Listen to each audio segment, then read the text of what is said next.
Life has not been easy for Paola Moncada in the past year. She lives in one of the largest and poorest barrios in Caracas. She's 14 and already has a 1-year-old son, Josander. I got pregnant when I was 12. The baby's father left and now I'm living with my mother. But it's not easy because I have 3 other siblings. The economic situation is difficult for all of us. Paola is now trying to get authorization from the Venezuelan government to get a job in a supermarket. She says she is struggling to feed her child every day. My biggest fear is that my son won't turn out well, to be a good man. I know that if I don't work, he will grow up in poverty like I did. Paola is not alone. According to the United Nations Population Fund, around 1 in 4 babies in Venezuela is born to a teenager. The country has the highest rate of teenage pregnancies in Latin America. The country's political and economic crisis has caused reproductive health standards to deteriorate even more. Paola's neighbor, Jennifer, is 17. She has an 18-month-old son. I got pregnant because we grew up without the means to take care of ourselves. I did not know I could have a baby, and contraceptives are too expensive and we cannot afford them. Caring for our children is difficult. I don't want my child to be undernourished like so many others. Hyperinflation makes it difficult to buy food and medicines. Contraceptives are out of reach. That's why people line up in front of this NGO every day. Clinics like this one receive lots of donations from abroad, and that's why they can provide accessible contraceptives to the population. This device, for example, is about $150 on the streets, while here it costs only $4. The problem is that sometimes they don't have enough. Dr. Enrique Abache says the crisis is having an impact and that more and more young people are coming here looking for help. We are giving away what we have, and it's a lot. We're working with the health ministry, but now we're out of contraceptive pills. On the streets, they cost 10 times more, and the people cannot afford it. Earlier this year, the United Nations launched an emergency program focused on the prevention of violence, but that also provides assistance in reproductive health. Venezuela has very progressive laws and had several programs to protect and empower girls. The problem is that now the programs are underfunded and without resources. We are focusing on giving away contraceptives, education and prevention. Paola says she would like to go back to school one day and become an astrologer, but pursuing a dream is not easy in Venezuela these days. Public services have collapsed, and lack of education and reproductive health care are leaving girls exposed to unwanted pregnancies. Shalom.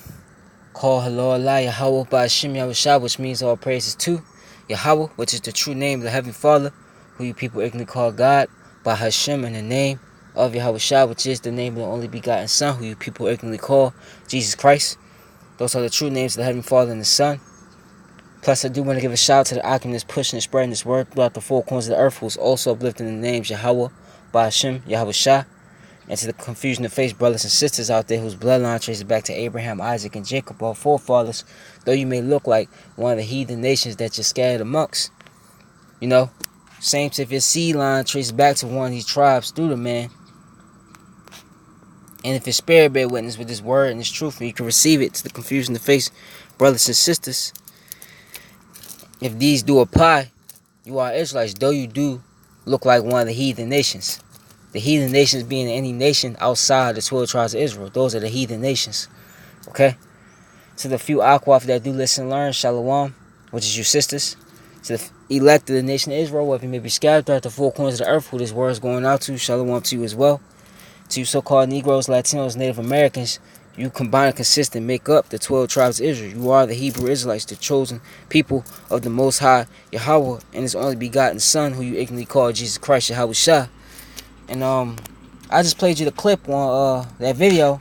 They claim that the teenage pregnancies that's going on in Latin America, okay, is a crisis, when that's not a crisis.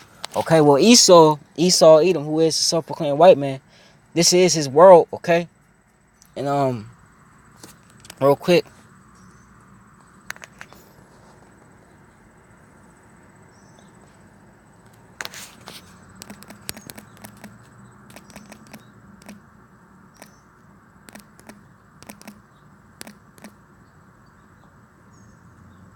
This is Job 10, I believe.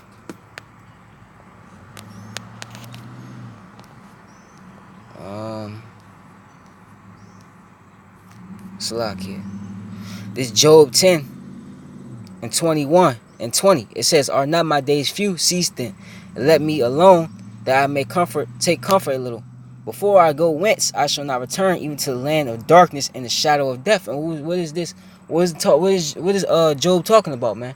He's talking about this land right here, man. He's talking about America, Babylon the Great, man. Okay, this is the land, okay, of darkness. This is the land of the shadow of death, man. Okay, you could die any, okay, way in this place, man.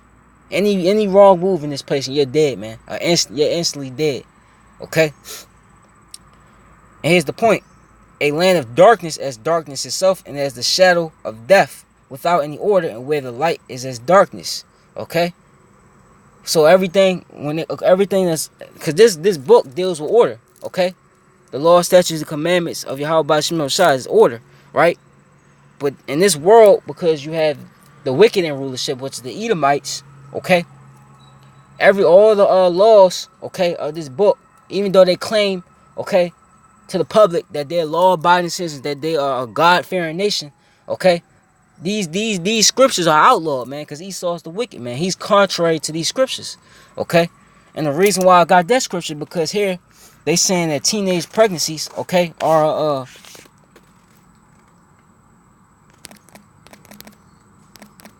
a crisis. They call it a crisis, and they call it a problem. And it's not a problem. It's only a problem because you so-called Negroes, Latinos, and Native Americans, okay, when it comes to teenage pregnancies, and it comes to what they will deem alarming tick and alarming pregnancies and growth, okay, it's a problem because you're the Israelites, man. It proves you're the Israelites, okay.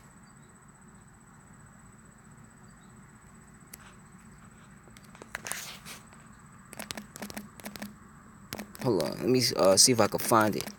Because in the ancient world,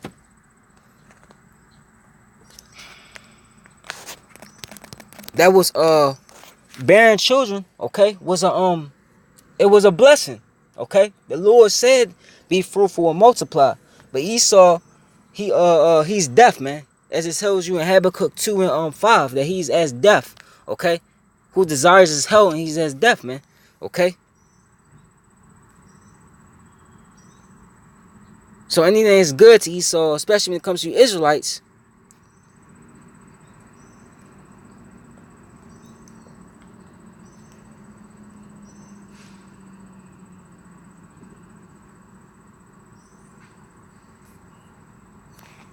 is a problem. Hold on, Salaki, let me find the scripture.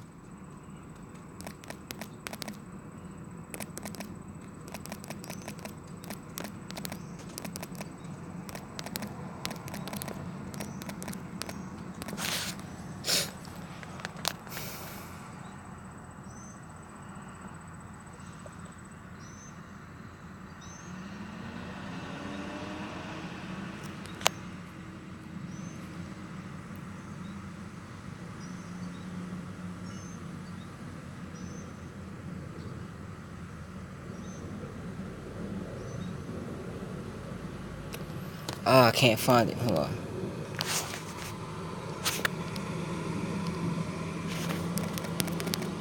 I think it was King David.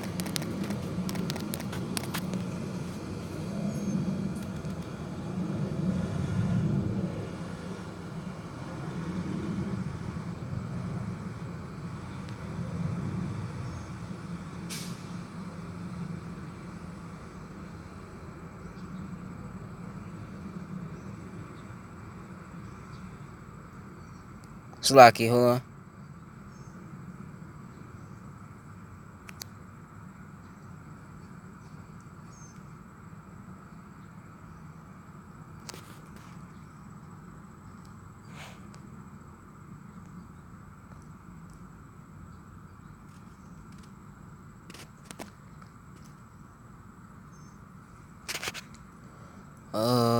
Let me see.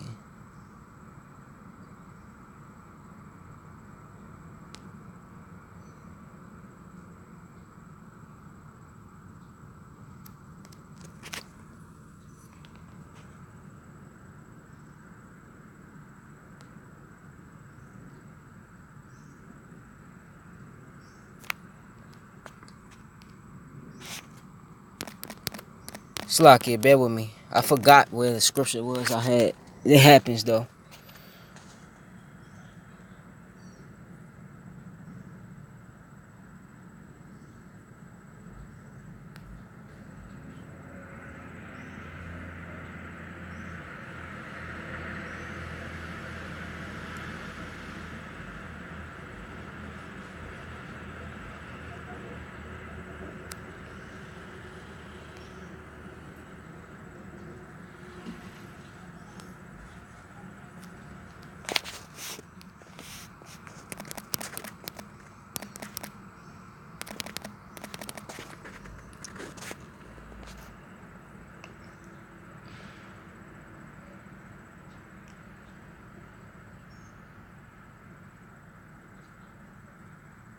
Yeah, it was Michael.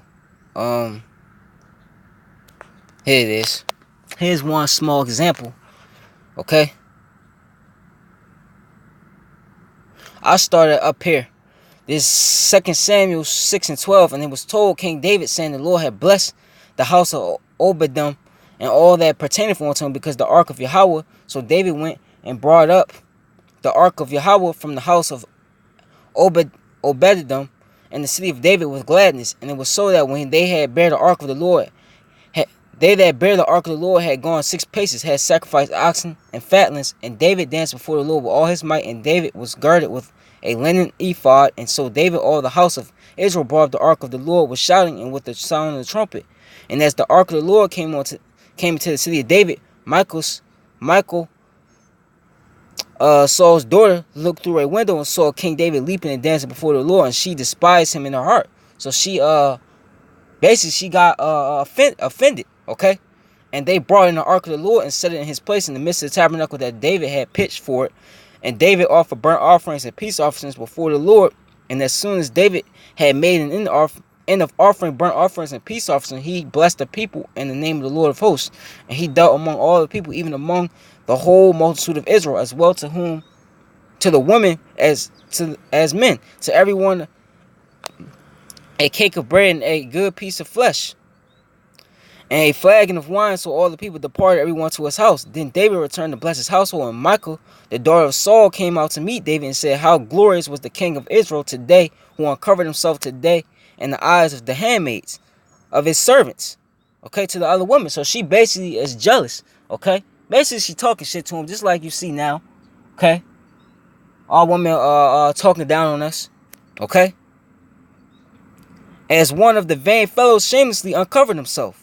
And David said unto Michal, if it was before the Lord which chose me before thy father and before all his house, to appoint me ruler over all the people of the Lord, over Israel. Therefore will I play before the Lord, and I will yet be more vile than this, and I will be base in my own sight. And of the maidservants which thou hast spoken of them shall I be had in honor. So he's basically saying, okay, that he could do whatever he want with this handmaids, man. Okay, this is in the ancient world, man. You women were in subjection in this time, right? And I will be yet more. I read that. Therefore, Michal, the daughter of Saul, had no child unto the day of her death, man.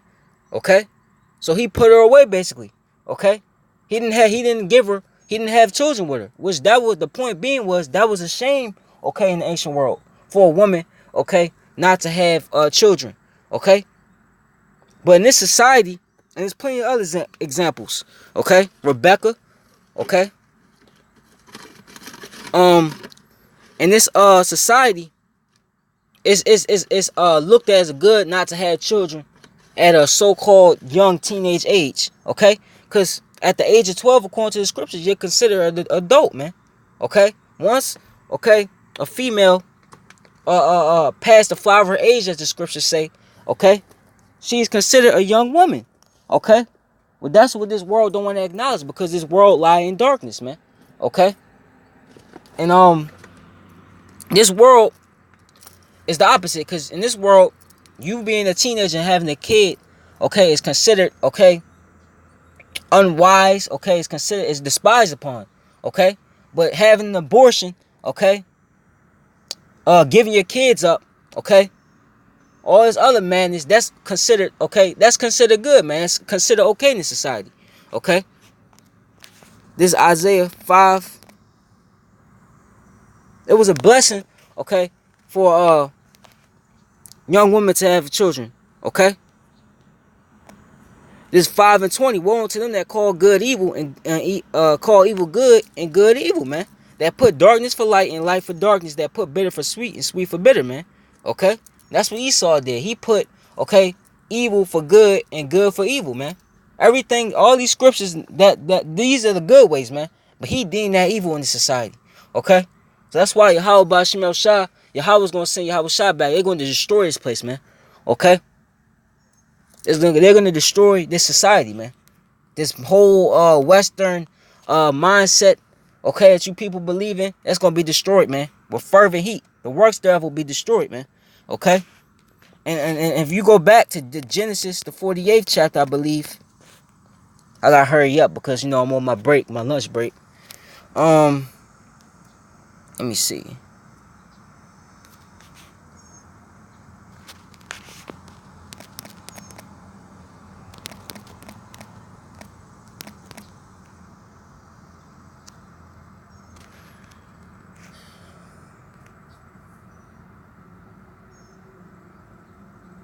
It tells you,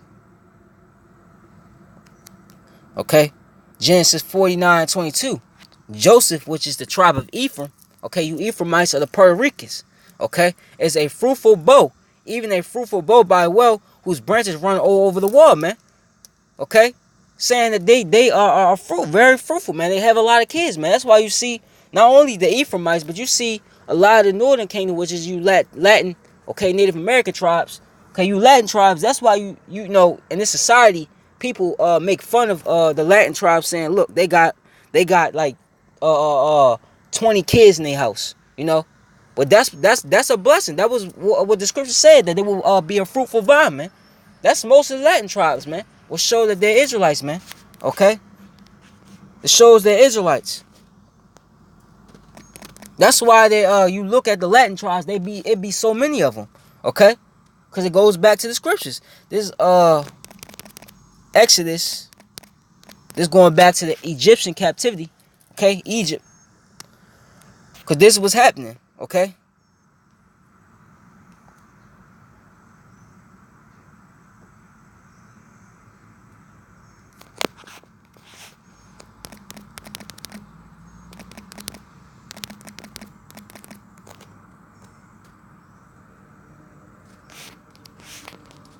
Hold on.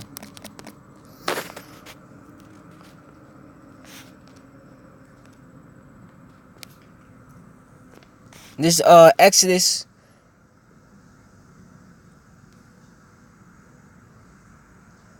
I started the first verse. The points on down. Now these are the names of the children of Israel which came into Egypt. Every man his household came with Jacob.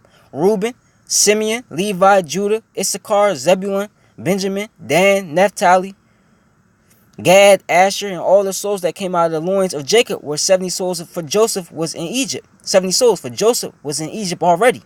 And Joseph died and all his brethren and all that generation. And the children of Israel were fruitful and increased abundantly and multiplied and waxed exceedingly mighty. And the land was filled with them. Just like you see in here, man. It's the same thing, man. Because this is spiritual Egypt if you go to Revelations 11 and 8, man. Okay? This is that new Egypt. Also, Joel 3:19 tells you, ties the nation of Edom, okay, to this Egypt, man. Because this is new Egypt. And the same thing as that happened, okay, in the old Egypt is happening in the new Egypt. Okay? It's the same thing. Esau poison your water. He puts dope in your neighborhoods. He has you program our people, which they already go back to the curses, but he add on to it, okay? Our people kill each other. But what happens? We keep multiplying. Right? Therefore did they set over them taskmasters to afflict them with their burdens, right? And they built for Pharaoh treasure cities, Pithom and Ramses. But the more they afflicted them, the more they multiplied and grew. And they were grieved because of the children of Israel. Okay? So that's the same thing that's happening. Esau is grieved because here it is. Esau, for one, Esau is trying to do a census on the tribes. Okay? Which it tells you not to number them in the scriptures, man. Okay? If I'm not mistaken. And He's trying to put a sense on the tribe so he could gather us up and destroy us all at once. But it won't happen because you have what? The confusion of faces. You got Israelites. We've multiplied so much and we're all over the place. Okay, as I'm about to get. Let me get it. This Hosea 1:10. Yet the number of the children of Israel shall be as the sand of the sea, which cannot be measured nor numbered, and shall come to pass that in the place where, and that's the point. We can't be measured nor numbered, man. And we've multiplied so much, right, that we look like these heathen nations. That's why when I open up the videos, I always talk about the confusion of face, because you got Israelites that look like the heathen nations. That's how much okay, Israelites are on the planet, man. We're the most known nation, okay? And that in a place where it was said unto them, ye are not my people, there shall be said unto them, ye are the sons of the living power, okay?